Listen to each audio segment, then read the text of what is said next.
नमस्कार, मी अभिजित खांडकेकर तुम्हा सगळ्यांचं स्वागत करतो आजच्या भागात. आपण पाहत आहात क्रिमिनल्स, चाहूल गुन्हेगारांची.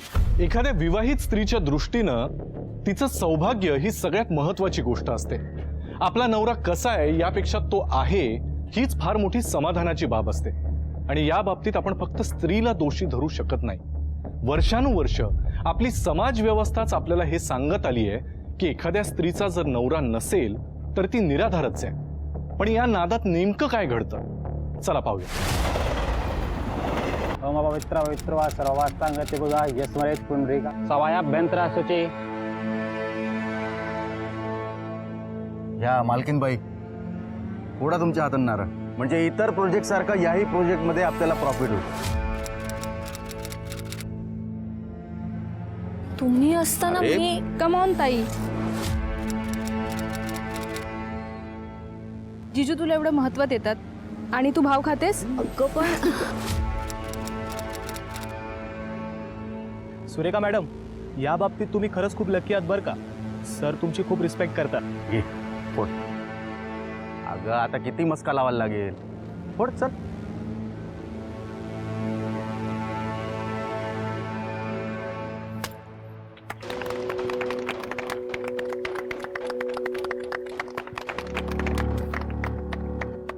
या ठिकाणी एक महत्त्वाची अनाउन्समेंट करताना मला प्रचंड आनंद होतोय की या प्रोजेक्टची प्रोजेक्ट हेड म्हणून मी विद्या समेळीला अपॉइंट करतोय.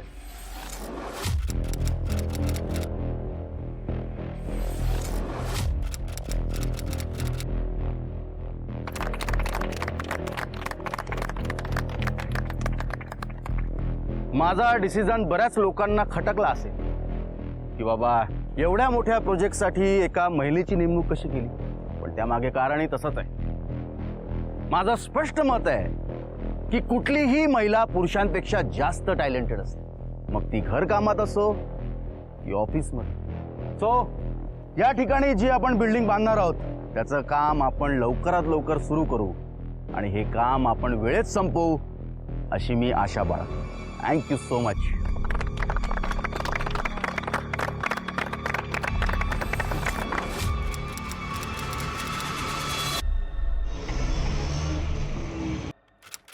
पप्पा, मला मोठे झाल्यानंतर तुमच्यासारखं व्हायचंय. असं म्हणजे तुला बिल्डर व्हायचंय? तन्मय, उशीर झालाय फार, झोपायला जा बरं. ओके. जा बेटा. गुड नाईट पप्पा. Good night. Good night mummy. Good night. Surekha, Tanmay बरोबर बोलतोय ना? नाही म्हणजे बाप म्हणून, नवरा म्हणून कुठे कमी तर पडत नाही ना मी.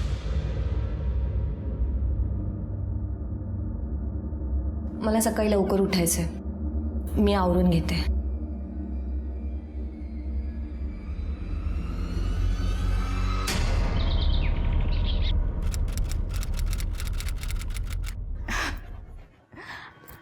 गुड मॉर्निंग ताई. Good morning. ताई, तू किती लकी आहेस ना ग. तुला जिजूंसारखा नवरा मिळाला. बघ ना, फॅमिलीची किती काळजी घेतात, स्वतःच्या ऑफिस स्टाफला तर फॅमिलीप्रमाणे वागवतात आणि द मोस्ट इम्पॉर्टंट थिंग, स्त्रियांची किती रिस्पेक्ट करतात ग ते. I just love his attitude. ताई, अगं हे काय, मी जिजूंची एवढी तारीफ करते आणि तू काहीच बोलत नाहीस. काही नाही, तू बस, मी चहा घेऊन येते. बरं.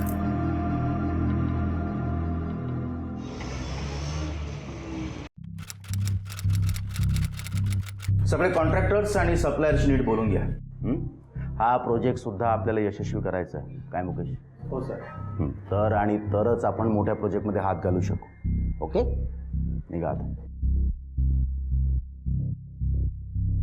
विद्या थांब तू, मला जरा काम आहे. तू निघ मुकेश.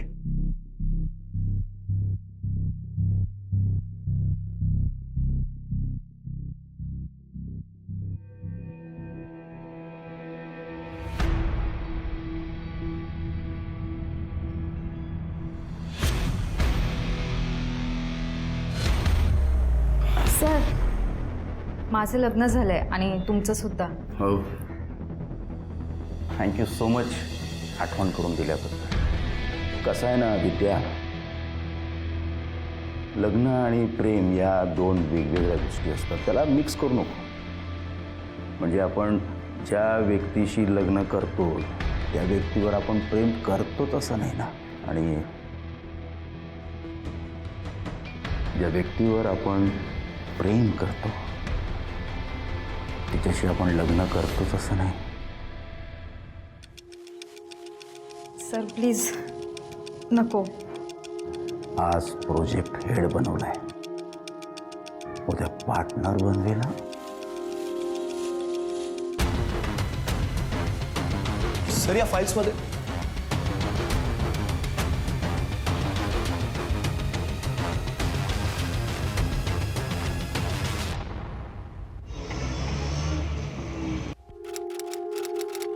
माझ्या घरी तर कोणाचाच लग्नासाठी इश्यू नसेल.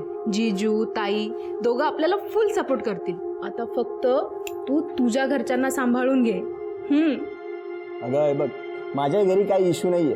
सो फायनली आपण डिसेंबरमध्ये लग्न करतोय. Okay baby? खरंच बेबी? क्या साली साहेब, जीजू कोण होतं कोण? काही नाही जीजू. तुला एक गोष्ट सांगू, हा जो कोणी होता ना, तुला गॅरंटी देऊन सांगतो आपल्यापेक्षा भारी नसणार. एकदम सही बात बोली जीजू आपने. आपके जैसे तो कोई हो ही नहीं सकता. ताईनी जर तुमच्याशी लग्न नसतं केलं ना तर मी केलं असतं.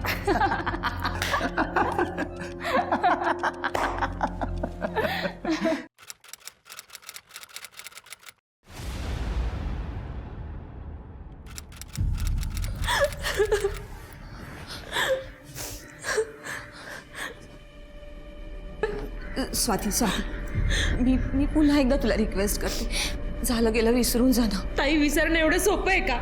तू आहेस म्हणून मी गप्प नाही तर आतापर्यंत. स्वाती प्लीज, हे बघ, तू असं काही केलंस ना तर आपल्याच घराची बदनामी होईल. अगं तू मला प्रॉमिस दे बरं की तू तसं काही करणार नाही आहेस. प्लीज स्वाती, प्लीज माझ्यासाठी.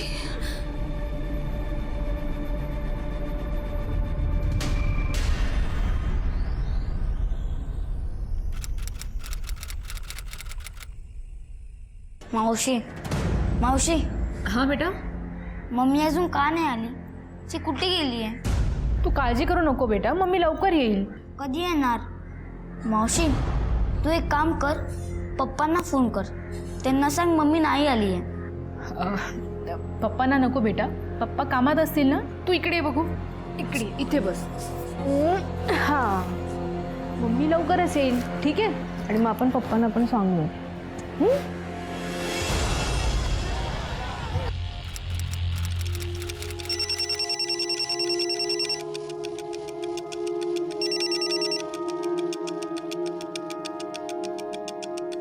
हाँ बोलो मेहता साहब.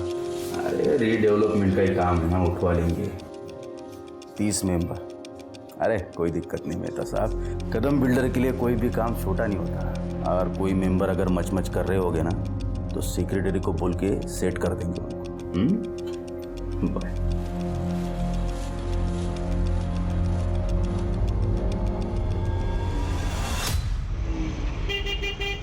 कधी येणार मम्मी? तू टेन्शन घेऊ नको बाळा, तुझी मम्मी लवकर येईल. बाबा, मम्मी अजून आली का नाही? कुठे गेली मरायला? फोन कर तिला. फोन केला होता पण स्विच ऑफ येतोय. बाबा कधी येणार आई? आपण करू हा बाळा आईला फोन. तुला भूक लागली असेल ना, जा खाऊन घे काहीतरी, जा. नाही, मी आई आल्यानंतरच जेवणार. असं नाही करायचं बाळा. एक काम कर, हे घे, तुझ्या आवडीचं चायनीज फूड खाऊन ये गाडीवर. जा पण. ए शाबास.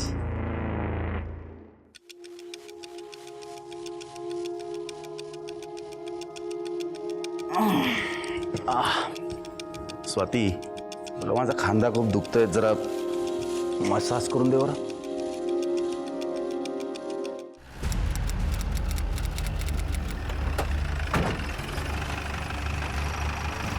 फोन कोणी केला होता? सर फ़ोन मैंने ही किया सर मैं इधर से जा रहा था, वो सामने बॉडी दिखी तो मैंने आपको फ़ोन ही किया सर. मोरे या दोघांचं स्टेटमेंट लिहून घ्या. हो सर. हां.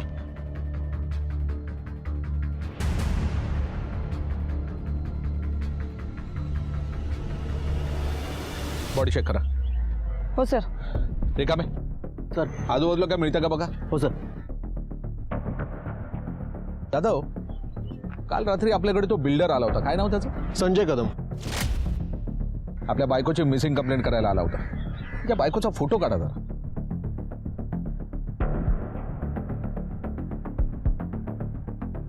सर या तर संजय कदमच्याच मिसेस आहेत.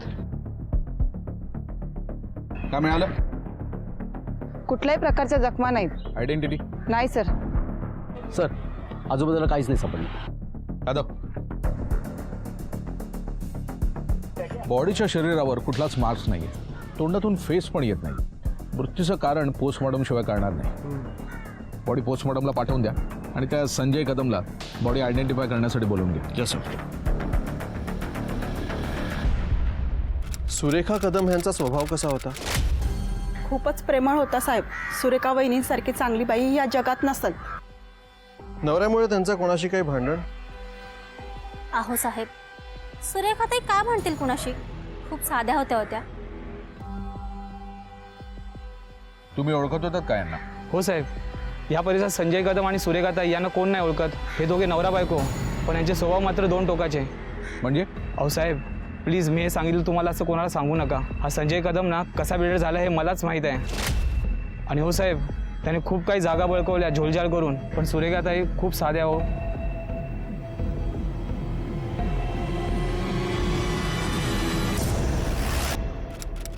सर सुरेखाबद्दल सगळेच चांगलं बोलत आहेत. पण संजय बद्दल तू मत आहे, बरोबर? येस. जाधव, असं तर नाही ना की संजयवर कोणाचा तरी राग होता आणि आपला वचपा काढण्यासाठी त्यांनी सुरेखाचा फोन केला असेल? सर हे सुरेखा कदम यांची कॉल रेकॉर्ड्स आणि मोबाईल लोकेशन्स. थँक्यू रिकम. Thank you sir. सर सुरेखा यांचा फोन संध्याकाळी 5:30 वाजता स्विच ऑफ झाला होता आणि शेवटचं मोबाईल लोकेशन आहे ओल्ड MHB कॉलनी. पण सर आम्हाला तिची बॉडी MHB कॉलनीपासून 15 ते 20 मिनिटाच्या अंतरावर मिळाली. सर असं तर नाही ना की तिचा फोन MHB कॉलनीमध्ये स्विच ऑफ झाला आणि नंतर तिचा मर्डर पण तिथेच झाला आणि ज्यांनी तिला मारलं त्यांनी संध्याकाळच्या वेळी तिची बॉडी तिथे डंप केली. आता सुरेखाचा मृत्यू नेमका किती वाजता झाला आणि कुठल्या कारणाने झाला हे पोस्टमॉर्टम रिपोर्ट आल्यावरच कळेल. पण सर मुळात सुरेखा ह्या ओल्ड MHB कॉलनीला गेल्याच का होत्या?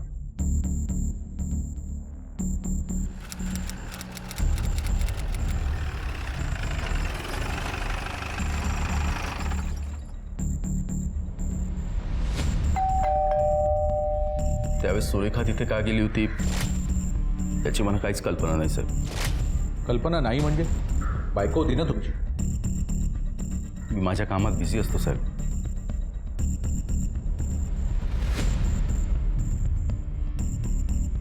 मॅडम, तुम्हाला काही सांगितलं होतं का त्यांनी? नाही सर, मी तर दुपारी झोपले होते.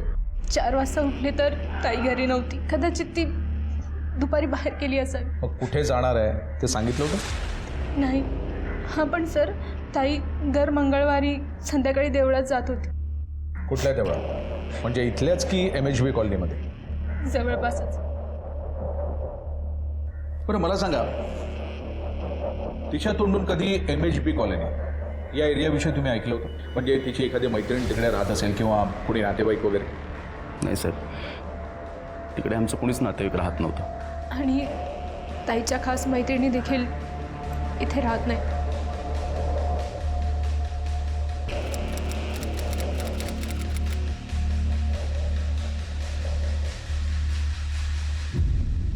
या बाईला कुठे पाहिलं? हो साहेब, यांना ओळखतो मी. परवाच माझ्या रिक्षाला भाडं होते त्यांचं. पण ह्याच बाई होत्या हे कशावरून लक्षात राहिलं? ह्यांना जिथे जायचं होतं ना तिथे जायच्या आधीच ह्या उतरल्या.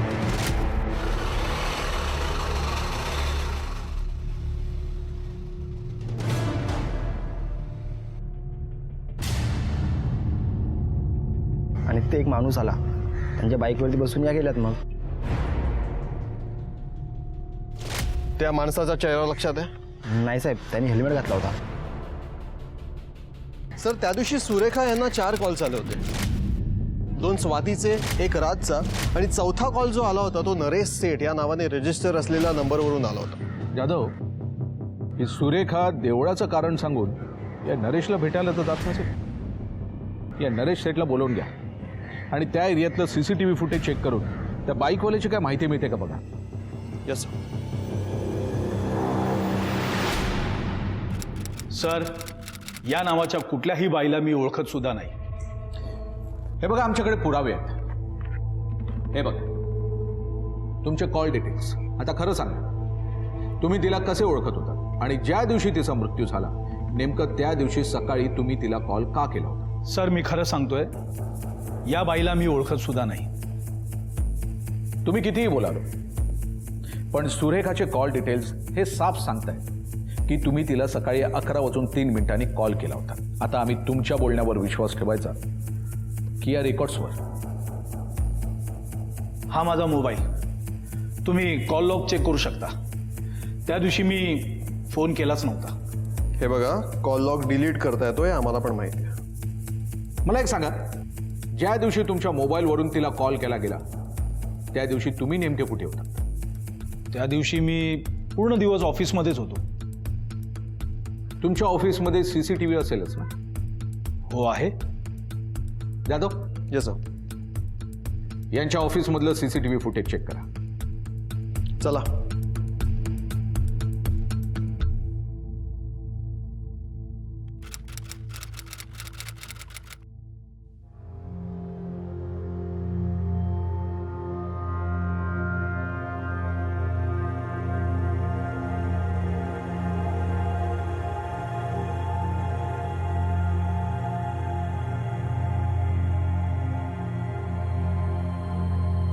झोपला तर नाही?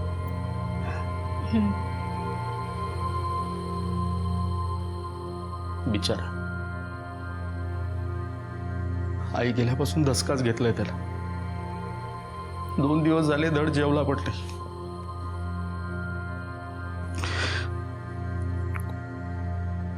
आईशिवाय राहण्यासाठी खूप लहान आहे ग तो. त्याला आईची गरज आहे. आणि मावशीपेक्षा चांगली आई कोण असू शकेल? संजयचं घराबाहेरचं वागणं आणि घरातलं वागणं अत्यंत वेगळं होतं. आपण सगळ्या बायकांचा आदर करतो हे तो भंपकपणे सगळीकडे सांगत फिरायचा. मात्र आपल्या बायकोचा मृत्यू होऊन काही दिवसही उलटले नाही तोच त्यानं आपल्या मेहुणीला लग्नाची मागणी घातली होती. असं तर नाही ना की तो त्याच्या मेहुणीकडे आकर्षित होऊ लागला होता आणि म्हणूनच त्याने स्वतःच्या बायकोचा काटा काढला. सुरेखाच्या मृत्यूमागे नेमकं कोण असू शकेल? संजय की नरेश, ज्यानं सुरेखाला फोन करण्याचा प्रयत्न केला होता, पण तो तर तसं मान्य करायला तयार नाही.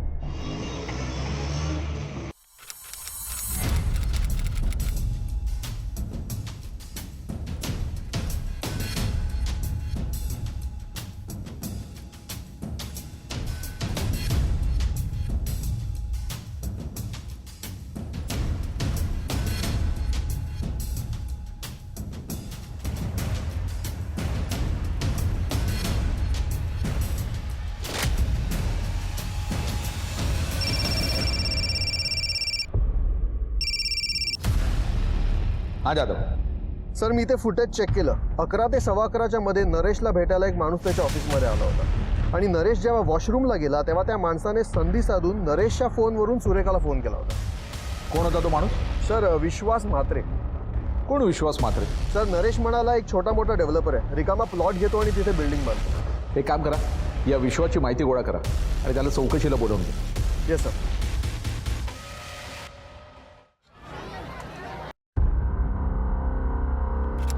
सर, विश्वास म्हात्रे, सुरेखा कदम यांचा सावत्र भाऊ. मिस्टर विश्वास,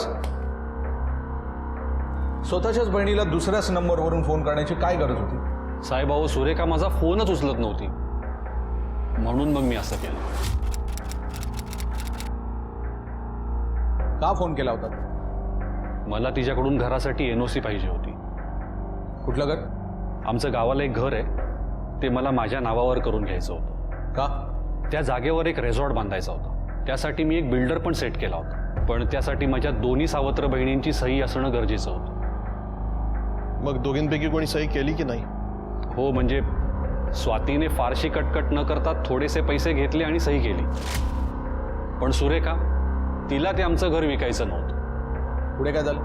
मी साहेब सुरेखाला खूप समजवलं, ती ऐकतच नव्हती. नंतर तर ती माझा फोन घेणं सुद्धा टाळायला लागली.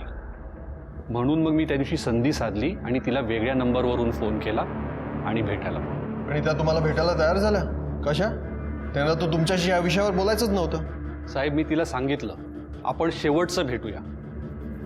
मी तिला बोललो की तुला मी अशी काहीतरी ऑफर देईन ज्याने तुझं म्हणणंही राखलं जाईल आणि माझंही काम होईल. हे बघ सुरेखा, माझं आई, हवं असल्यास आपण आपल्या वाडीतच एक घर बांधू, म्हणजे आपल्याला कधीही तिथे जाऊन हक्काने राहता येईल. नाही, मला आपल्याच घरात हक्काने जायचंय, त्यामुळे मी सही करणार नाही. आणि यापुढे मला दुसऱ्यांच्या नंबरवरून देखील कॉल करू नकोस. अगं सुरेखा, तरीही तिने तुमचं म्हणणं ऐकलं नाही, म्हणून तुम्ही तिचा खून केला. हो साहेब, मी खून नाही केला तिचा. खरंच. खरं काय आणि खोटं काय ते लवकरच आम्हाला कळेल. आता तुम्हाला सोडतो, पण चौकशीसाठी बोलावलं तर परत यावं लागेल, कळलं?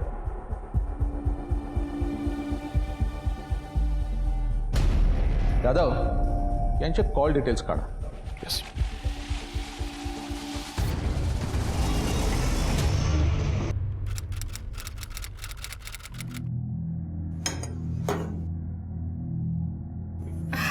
तन्मय, मला तुला भूक लागली आहे ना?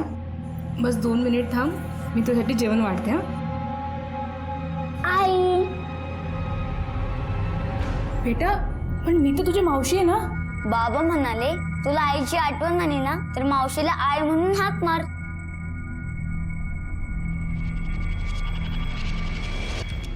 बाळा, हे सगळं समजायला तू अजून खूप लहान आहेस. तू एक काम कर, बाहेर जाऊन खेळ. जेवण वाढले की तुला सांगते. हां,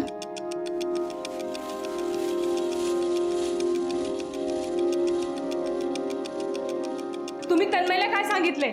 लहान मुलासमोर बोलताना काही तर विचार करा भाऊजी. इतके दिवस प्रेमाने जीजू म्हणून हाक मारत होतीस, आता हे काय मध्येच भाऊजी? उगाच विषय बदलू नका तुम्ही. बर, प्रॅक्टिकलीच विचार करू. हे बघ स्वाती, असंही आणि तसंही कधी ना कधीतरी मला दुसरं लग्न करायचंच आहे. मग तुझ्याशीच लग्न केलेलं काय वाईट? जास्त विचार करू नको, लगेच होकार, फटाफट लग्न करूया आपण. आणि तसंही मी जर का तुझ्या ताईची सोबत आणली तर या घरात तुझे राहायचे वांदे होते. त्यामुळे नीट विचार कर.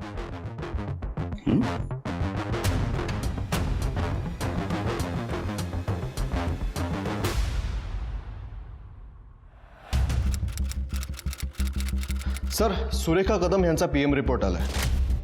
श्वास कोंडल्यामुळे त्यांचा मृत्यू झालाय आणि मृत्यूची वेळ आहे संध्याकाळी 6 ते 7च्या दरम्यानची.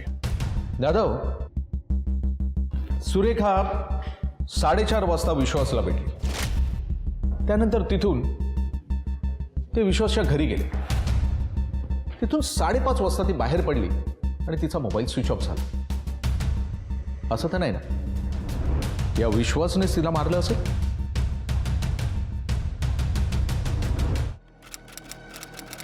विद्या, काय झालंय तुला? इतकी अस्वस्थ का आहेस तू? मुकेश, अरे तू तरी असे प्रश्न नको विचारू. तुला तर सगळं माहिती आहे ना. मला तर आता जाम टेन्शन आलं यार. मला असं काही करायचं नव्हतं रे. जे झालं ते रागाच्या भरात झालं. ओके, तू शांत हो, मला विचार करू दे.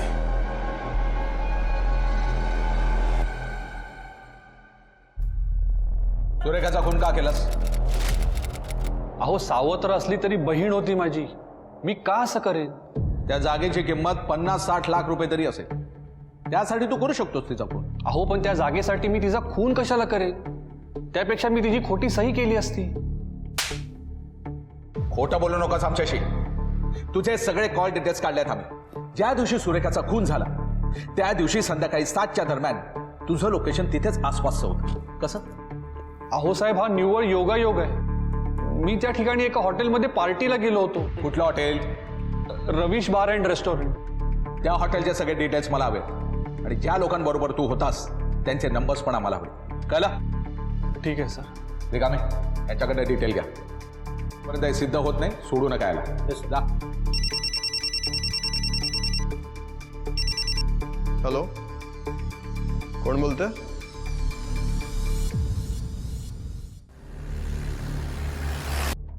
बोला मॅडम, तुम्ही कॉल केला होता. हो सर, तुम्ही त्या दिवशी मला विचारलं होतं ना की सुरेखा वहिनींची कोणाचे काही भांडण झालं होतं का. मी एक गोष्ट तुम्हाला सांगायची विसरून गेले. काय? एकदा एक बाई संजय भाऊंच्या घरी आली होती आणि ती वहिनीशी खूप जोरजोरात भांडत होती. तुला तुझ्या नवऱ्याला सांभाळता येत नाही का ग? सारखा तोंड मारत इकडे तिकडे फिरत असतो. तू त्याच्या इच्छा पूर्ण करत नाहीस वाटतं, म्हणून सारखा पिसाटलेला असतो. तोंड सांभाळून बोला. आणि माझ्या नवऱ्याबद्दल जर एक शब्द वाकडा काढलास ना तर माझ्यासारखी वाईट कोण नसेल.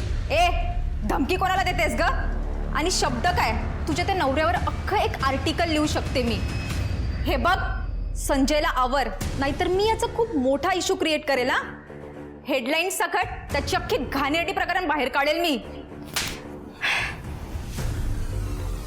How dare you! तू मला मारलास, आता बघच तुम्ही काय करते ते. सोडणार नाही हा मी.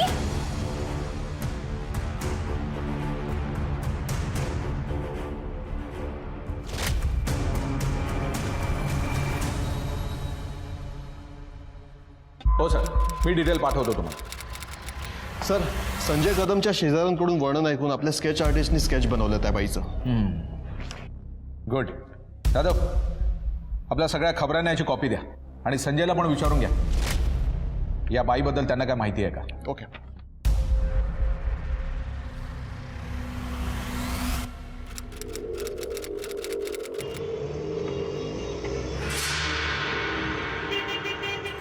विद्या, ट्रेनचं तिकीट सांभाळून ठेवलं आहेस ना? आणि ऐक, सांभाळून जा आणि इथली काळजी करू नको, मी करेन सगळं मॅनेज. ओके, पण तू मला अपडेट देत राहा. जा सांभाळून. चल.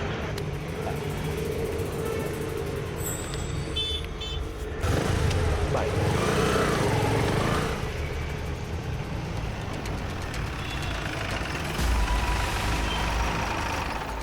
पाटील मॅडम, येऊन झाला हिला. मॅडम, मी काय केलंय पण? सोडा मला. मॅडम, माझी काय चुकी आहे? हे बघा सर, मी तुमच्याशी खोटं बोलणार नाही.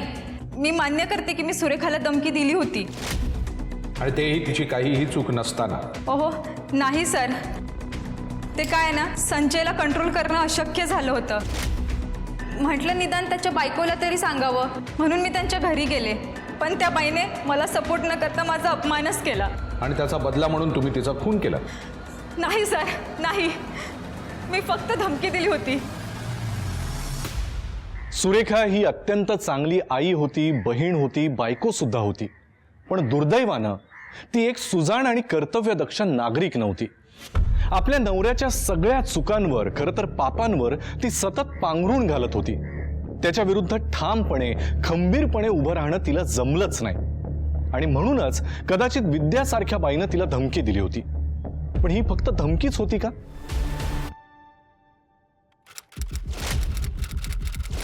मान्य आहे, मला विद्यासोबत माझं अफेअर होतं, पण ते तिच्यामुळे साहेब. तीच माझ्या मागे लागली होती. का? कारण माझ्याकडे पैसा आहे ना साहेब. ती मागे लागली आणि तू लागू दिलंस? चुकलो साहेब, त्यावेळी खरंच लक्षात नाही आलं. आणि ही गोष्ट जेव्हा सुरेखाला कळली तेव्हा? का केलं असं? सांगा ना, मी कुठे कमी पडले का? की माझ्या हातून काही चूक घडलीये? बोला ना, का गप्पात? यार सुरेखा, पाप कळलं यार माझ्या हातून. पण मी असा कसा काय वागलो असेल, माझं मलाच कळालं नाही. मला वाटतं माझ्यावर कोणीतरी करणी केली आहे, नाहीतर मी असा कसा वागेल सुरेखा? सुरेखा, प्लीज हे सगळं विसरून जा ना. हां, प्लीज मला माफ कर, प्लीज.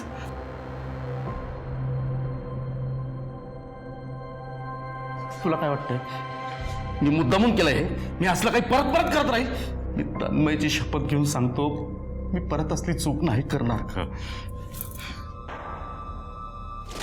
म्हणून तू तिचा खून केलास? नाही साहेब, मी खून नाही केला तिचा.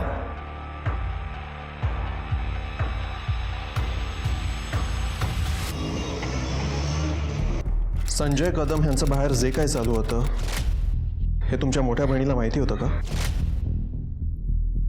हे बघा, तुम्ही आमच्याशी कुठली गोष्ट लपवून ठेवू नका. जितक्या लवकर आणि जितक्या मोकळेपणाने तुम्ही गोष्टी शेअर कराल तितक्याच लवकर तुमच्या बहिणीचा मारेकरी सापडला जाईल. सर, आधीचं मला माहीत नाही, पण काही दिवसांपूर्वी ताईच्या बेडरूममधून मोठमोठ्याने आवाज येत होता. ताई भाऊजींना काहीतरी जाब विचारत होती आणि भाऊजींनी ताईला मारलं. पण ह्या सगळ्या गोष्टी तुम्ही आम्हाला आधी का नाही सांगितल्यात? माझे भाऊजी फार डेंजर आहेत सर. त्यांना जर कळलं असतं की मी त्यांच्या विरोधात तुम्हाला हे सगळं सांगितले तर त्यांनी मला कधी संपवून टाकलं असतं. कायद्यावर विश्वास ठेवून तुम्ही सगळ्या गोष्टी आम्हाला आधीच सांगितल्या हव्या होत्या. एनिवे, तुम्हाला अजून काही माहिती द्यायची आहे का तुमच्या बहिणीबद्दल किंवा इतर कोणाबद्दल? नाही बोल मग, काय खबर? सर 8-10 दिवसापूर्वी सुरेखा कदम आणि स्वाती आशा नर्सिंग अँड मॅटर्निटी हॉस्पिटलमध्ये जाताना पाहिजे. मॅटर्निटी हो?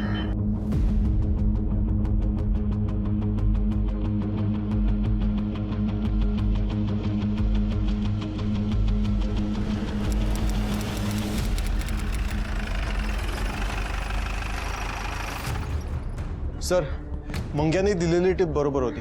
त्या दोघी आशा नर्सिंग होममध्ये गेल्या होत्या. पण कशासाठी? पोस्टमॉर्टम रिपोर्ट प्रमाणे सुरेखाच्या बाबतीत ॲबॉर्शनचा काही प्रश्नच येत नाही. मग त्या दोघी तिथे का गेल्या? सर, ॲक्च्युली स्वाती प्रेग्नंट होती आणि तिला अबॉर्शन करायचं होतं, म्हणून सुरेखा तिच्यासोबत गेल्या होत्या. सर, नवरा किंवा घरचे असल्याशिवाय कायदेशीर अबॉर्शन होणार नाही हे दोघींना माहीत होतं. भाऊ यादव, स्वातीने ही गोष्ट आपल्यापासून लपवून ठेवली. शिवाय लग्नाआधी स्वाती गरोदर राहिला जबाबदार कोण आहे? एक काम करा, या स्वातीला चौकशीसाठी बोलवून घ्या. Yes sir.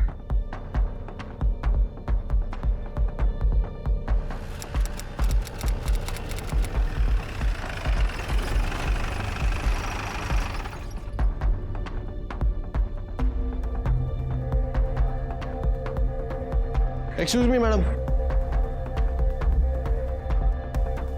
या स्वाती म्हात्रे कुठे गेल्यात माहिती आहे? ती सकाळीच तन्मयला घेऊन कुठेतरी बाहेर गेली. कुठे गेली काही माहिती नाही, काहीच बोलली नाही.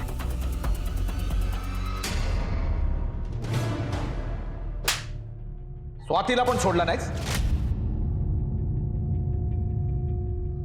त्या दिवशी मी नशेमध्ये होतो साहेब. सुरेखा आणि तन्मय पुण्याला गेले होते. स्वाती घरी एकटीच होती. माझ्याच्याने राहवलं नाही साहेब. म्हणजे तू फक्त विद्याला नाही तर सुरेखाच्या सख्या बहिणीला स्वातीला पण सोडलं नाहीस. ही गोष्ट कदाचित सुरेखाला कळली असेल आणि तिने तुला घटस्फोट घ्यायची धमकी दिली असेल आणि घाबरून तू तिचा खून केला असेल, बरोबर? नाही हो साहेब, अहो मी खून नाही केला सुरेखाचा. सर, सुरेखा कदम यांची बॉडी जिथे सापडली तेथे एक नंबर ॲक्टिव्ह होता. कोणाचा होता? सर, संजय कदम. माझा नंबर बघू. अहो साहेब, हा नंबर मला ऑफरमध्ये मिळाला होता. हे बघा, स्वातीला 2 सिम हवे होते म्हणून या नंबरचं सिम मी स्वातीला दिलं. अहो माझ्याकडे जो नंबर आहे त्याचे डिटेल्स आहेत ना साहेब तुमच्याकडे. मी खरं सांगतो साहेब, हा माझा नंबर, हा नंबर मी वापरतच नाही साहेब.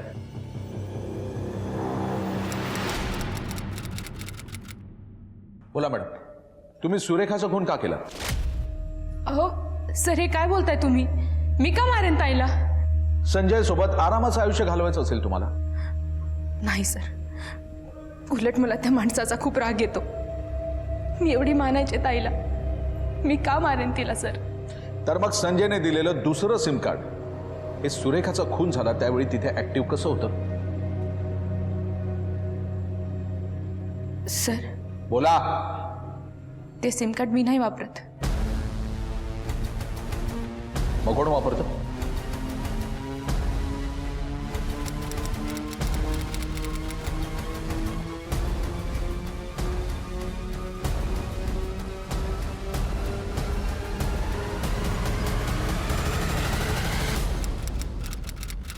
सर, संजयने तिच्यासोबत जे काय केलं होतं ना ते मला माहिती पडलं होतं.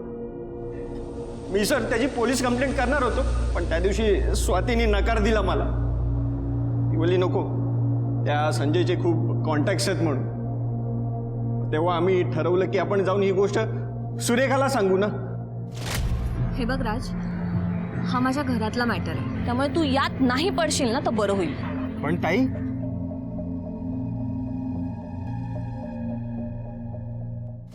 सर स्वतःची बहीण असून तिच्या झालेल्या अत्याचाराला ही स्वतःच्या नवऱ्याला सपोर्ट करत होती. तेव्हा मी त्या दिवशीच ठरवलं या सुरेखाला गाठायचं. सर मी स्वातीकडून नकळत तिचा सुरेखाचा सगळा शेड्यूल माहिती करून घेतलं.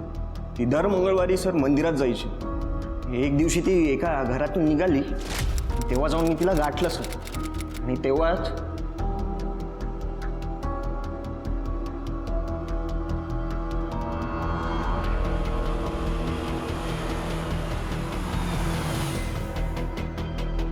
ताई मला 2 मिनिटं तुमच्याशी बोलायचं होतं. नाही नाही, डोंट वरी, मी भाऊजींची कंप्लेंट करायला नाही आलोय. मी तर म्हणतो आपण सगळ्या मागच्या गोष्टी विसरून नव्याने सुरुवात करू.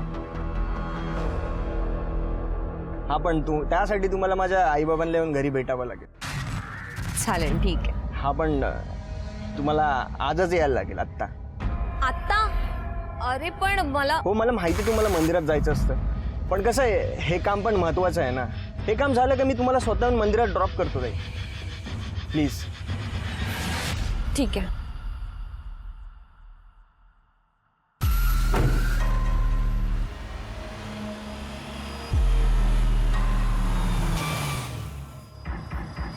अरे इथे का थांबवलीस गाडी? आपण तर घरी जाणार होतो ना तुझ्या. सॉरी, पण तुला आता देवाघरी जायला लागेल. म्हणजे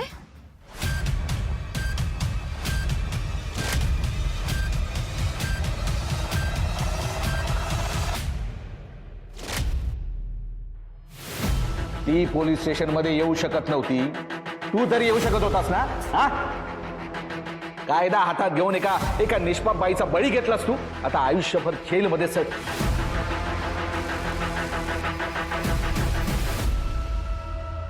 बदला किंवा सूड भावना किती घातक असते याचंच हे उदाहरण.